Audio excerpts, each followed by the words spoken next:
the rib cage, and a dome-shaped fibrous tissue known as diaphragm are observed. Present within the rib cage are the pleural membranes which enclose the lungs. The right lung is divided into three lobes: the right superior, the right middle, and the right inferior lobe.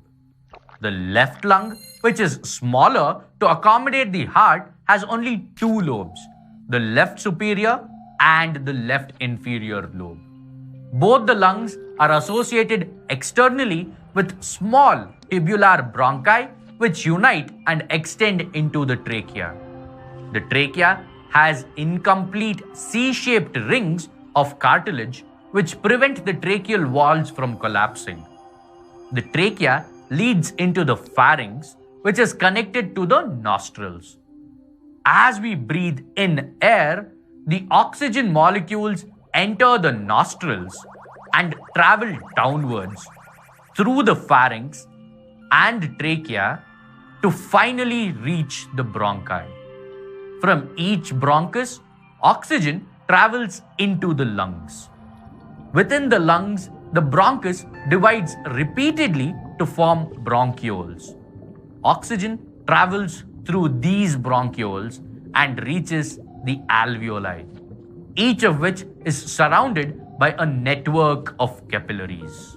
As the blood passes through the alveolar capillaries, oxygen present in the lungs diffuse into the blood. Most of this oxygen then adsorbs on the red blood cells or erythrocytes present in the blood. These erythrocytes contain hemoglobin, which is a complex protein compound containing iron. They have an affinity for oxygen. So, oxygen is attracted to the hemoglobin and unites with it to form a bright red-colored compound called oxyhemoglobin.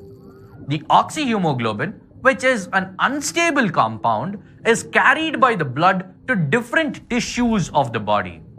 The low oxygen concentration in these tissues leads to dissociation of oxyhemoglobin into oxygen and hemoglobin. This oxygen then diffuses into the cells and deoxygenated blood then returns back to the lungs. So the process of breathing in air rich in oxygen is called inhalation. After the contraction of the muscular diaphragm,